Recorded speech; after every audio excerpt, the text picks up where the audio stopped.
Vicenza la proclamazione ufficiale di Giacomo Possamai che riceve la fascia tricolore. L'asse con Padova e Verona dice può fare del centro-sinistra una forza competitiva e alternativa per le regionali 2025. Ancora sangue sulle strade, tragico schianto nel pomeriggio a pochi passi dal municipio di Vigonovo. A perdere la vita un 68enne motociclista di Saonara finito contro un furgone.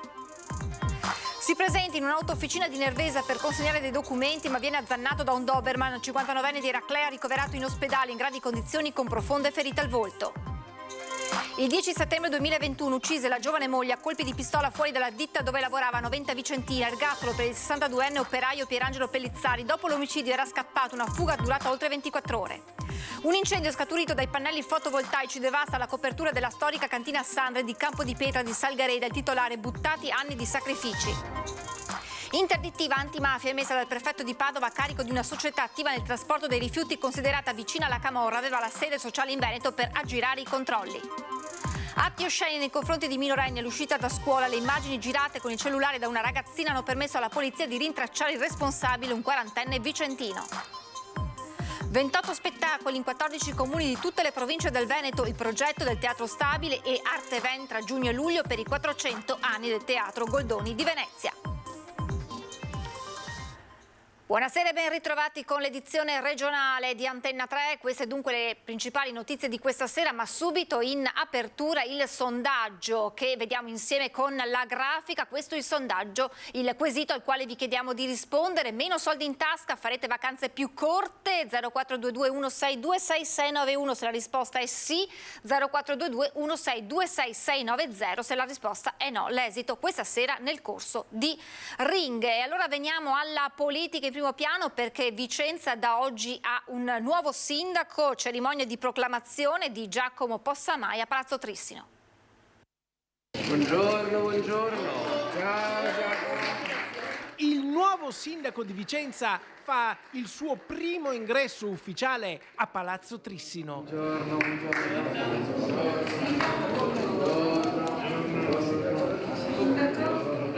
Giacomo Possamai sale lo scalone d'onore che lo porta nella storica Sala Stucchi, dove riceve la fascia di sindaco.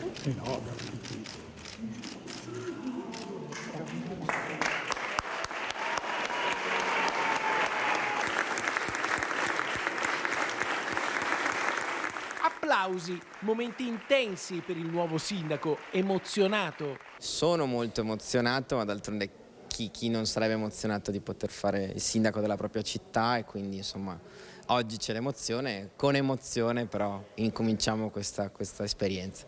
Poi l'omaggio ai caduti della guerra d'indipendenza per un percorso che inizia oggi. La sfida elettorale si è chiusa, le urne dicono che Vicenza è un'eccezione. Il centrosinistra nei ballottaggi perde in tutta Italia, ma Giacomo Possamai spiega così la sua vittoria in controtendenza. E uno dei motivi è che il centrosinistra a livello nazionale, i vari partiti che fanno capo a quest'area non sanno stare insieme, passano più tempo a litigare che a provare a lavorare in maniera comune.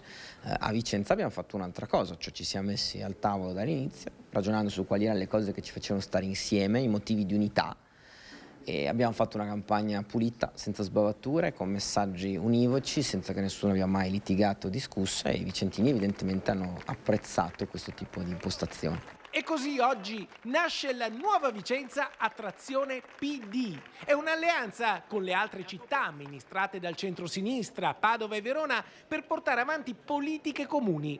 Un progetto che guarda alla successione di Luca Zaia in Regione Veneto?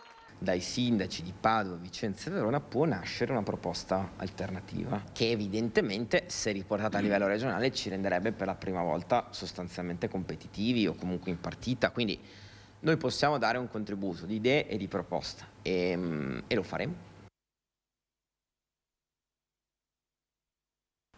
Al tanto atteso congresso della Lega per scegliere il nuovo segretario, il diritto di voto non sarà limitato ai 420 delegati espressione delle assemblee provinciali, ma sarà esteso ai rappresentanti istituzionali, una sessantina tra consiglieri e assessori regionali, sindaci di capoluogo e presidenti di provincia, parlamentari ed eurodeputati. La decisione è stata presa da Via Bellerio, il commento dell'assessore regionale Roberto Marcato.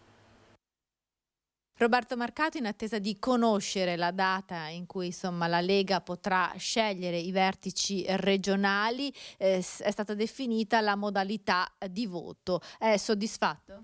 Beh sì, molto più soddisfatto di sabato mattina, quando è stato presentato questa bozza di regolamento che di fatto depotenziava gli istituzionali, cioè consiglieri regionali, assessori regionali, sindaci di comuni capoluogo, presidenti di provincia, parlamentari, europarlamentari, e francamente non se ne capiva la ratio di questa decisione. Poi c'era anche un altro problema che riguarda la privacy, nel senso che avremmo dovuto andare al voto con due schede diverse inevitabilmente, cioè una scheda per i delegati e una scheda per gli istituzionali, mettendo a repentaglio il tema della privacy.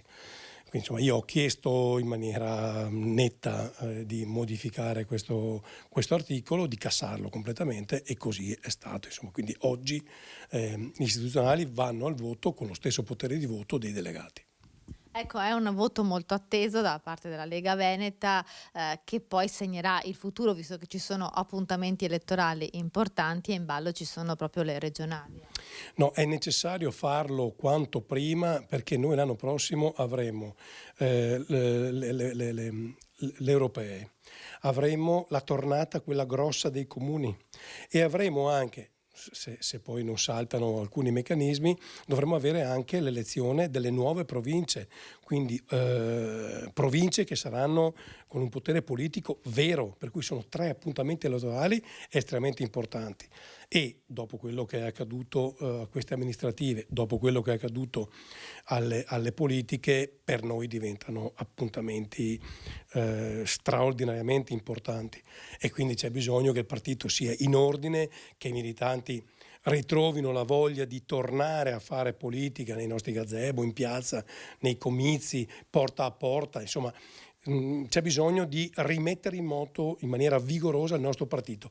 Io non posso immaginare di essere a questo livello di consenso in Veneto rispetto a Fratelli d'Italia, che sono compagni di viaggio, ma io sono leghista, quindi è del tutto evidente che bisogna riprendere il cammino in maniera molto più vigorosa.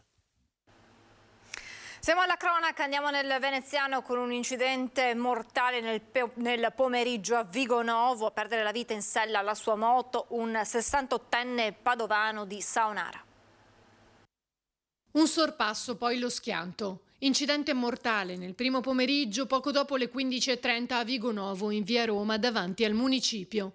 A perdere la vita un 68enne residente a Saonara, nel Padovano. Era in sella alla sua moto quando, dopo aver sorpassato un furgone, si è schiantato contro il cassone di un camioncino che stava svoltando a sinistra. Un medico di passaggio ha tentato il possibile per rianimarlo, praticando un massaggio cardiaco durato circa 20 minuti fino all'arrivo del 118, ma per il 68enne non c'è stato nulla da fare. Una volta arrivata l'ambulanza, i sanitari non hanno potuto far altro che constatarne il decesso. Sul posto sono giunti anche i carabinieri e la polizia locale per i rilievi, oltre al sindaco Luca Martello. Un 59enne di Eraclea si trova ricoverato in prognosi riservata all'ospedale di Treviso per le lesioni al volto riportate dopo essere stato aggredito da un cane di razza Doberman. L'episodio si è verificato alle 14 in un'auto officina di Nervesa della Battaglia, dove l'uomo si era recato per consegnare dei documenti. Sul posto sono intervenuti i carabinieri e il personale del SUEM.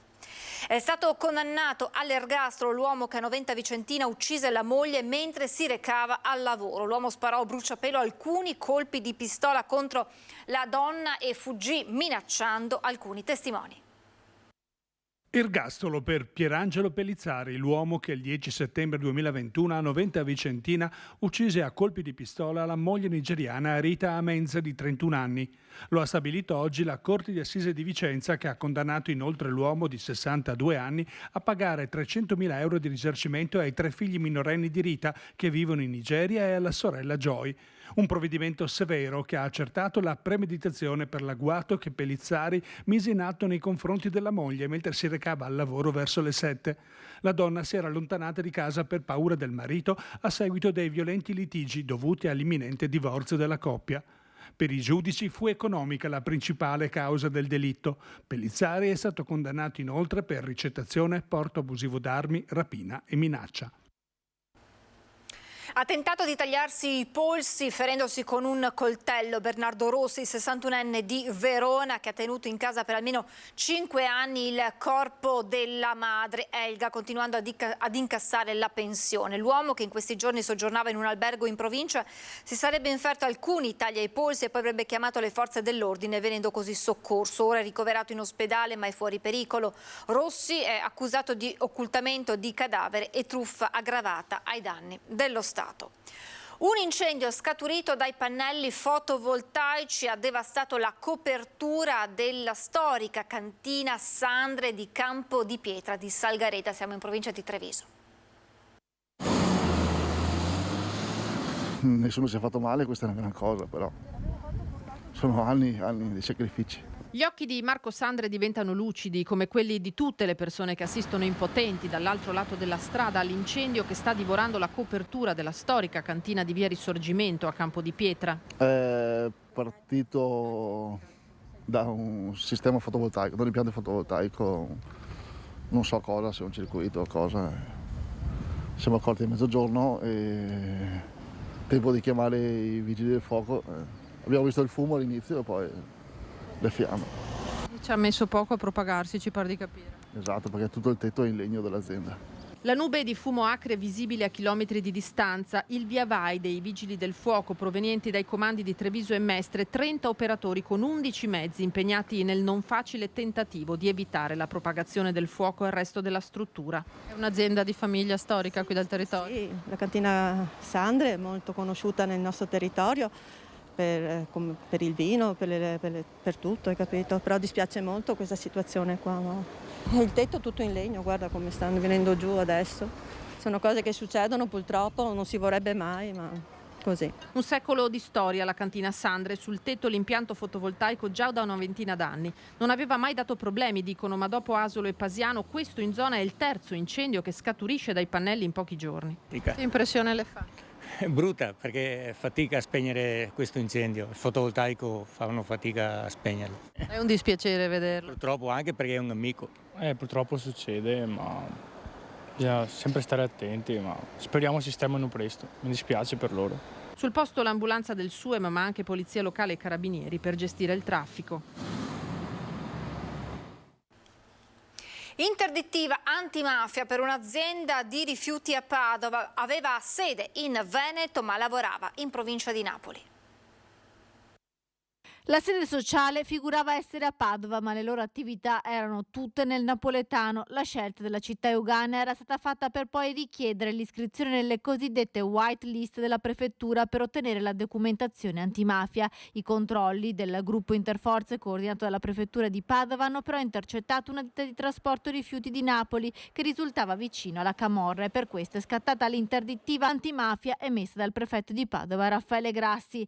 L'azienda ha sede a Padova ma svolge la sua attività esclusivamente nella provincia di Napoli. Le indagini hanno consentito di accertare che l'impresa e altre società già attive negli stessi appalti a loro volta interdette dalla prefettura di Napoli sono vicine alla camorra. Per aggirare i controlli antimafia avevano aperto così una sede sociale a Padova con conseguente richiesta di iscrizione nelle white list della prefettura, ma gestivano esclusivamente appalti fuori provincia. Salgono a 7 le interdittive antimafia adottate dal prefetto Grassi negli ultimi 2 anni. L'obiettivo è quello di recidere i tentativi di penetrazione delle organizzazioni criminali in un contesto economico particolarmente florido quale quello padovano, ha scritto in una nota il prefetto.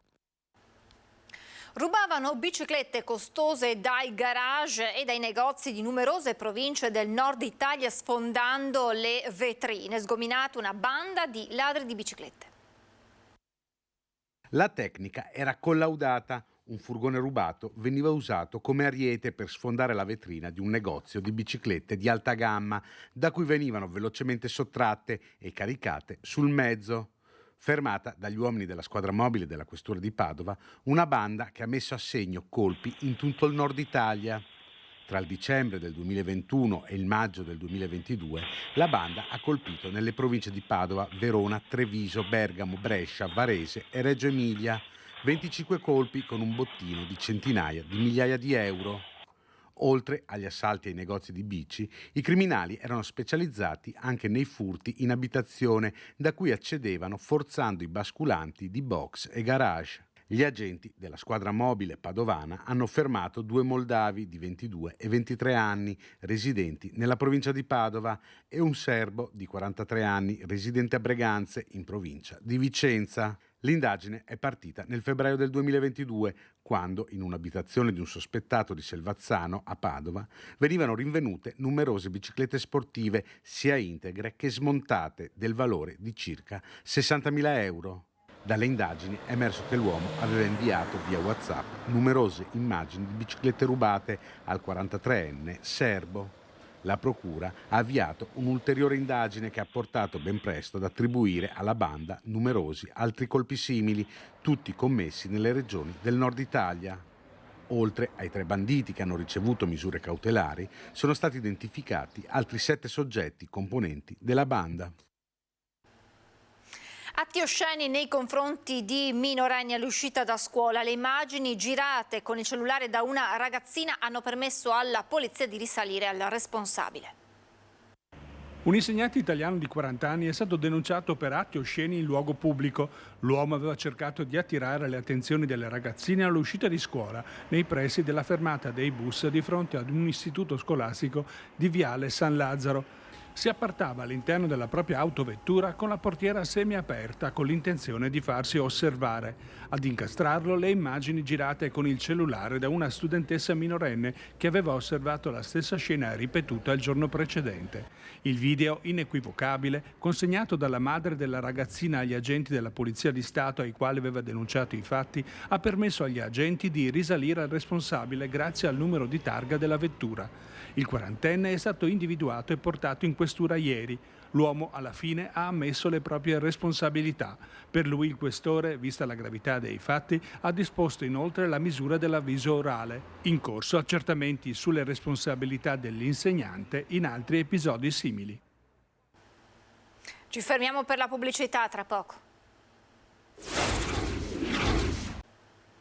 Rieccoci in diretta per parlare di cultura, 28 spettacoli in 14 comuni di tutte le province del Veneto, il progetto del Teatro Stabile di Arteven tra giugno e luglio per i 400 anni del Teatro Goldoni di Venezia.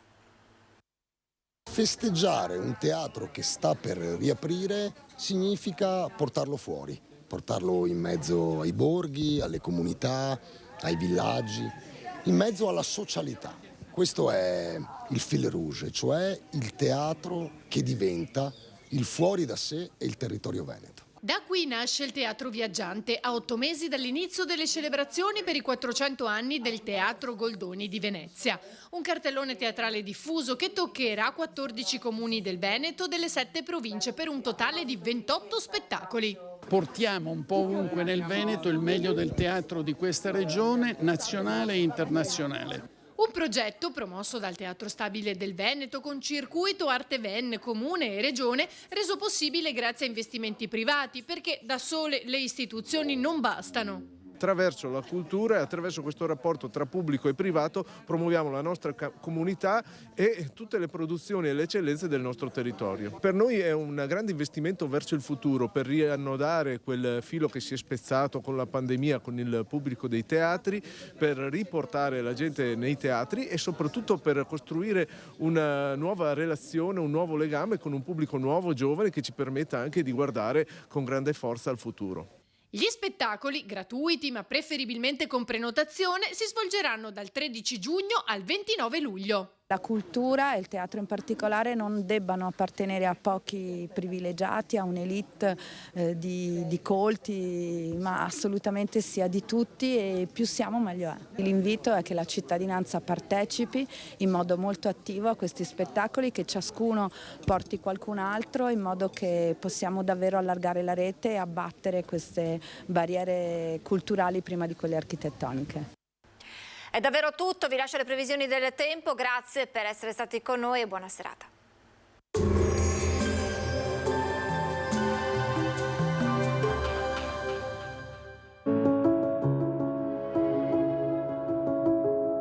Ad accogliervi sarà Conegliano. Bentrovati al meteo. Pressione atmosferica più o meno stabile sul nostro territorio. Tempo buono e solo localmente instabile. Vediamo dove nel dettaglio di mercoledì 31 maggio.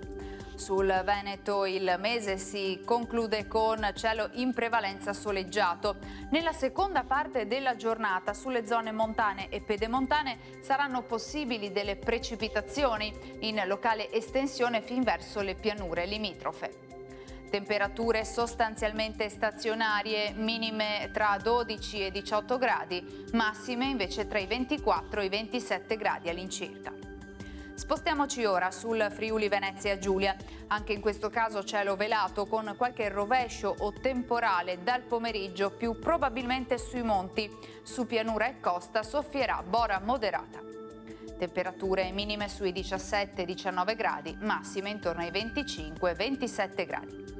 Infine diamo uno sguardo alla situazione del Trentino Alto Adige, dove al mattino avremo tempo soleggiato, con qualche isolato rovescio però nel corso del pomeriggio. Temperature minime intorno ai 13-14 gradi, massime sui 26-28 gradi all'incirca. Dal meteo per ora è tutto, vi do appuntamento al prossimo aggiornamento.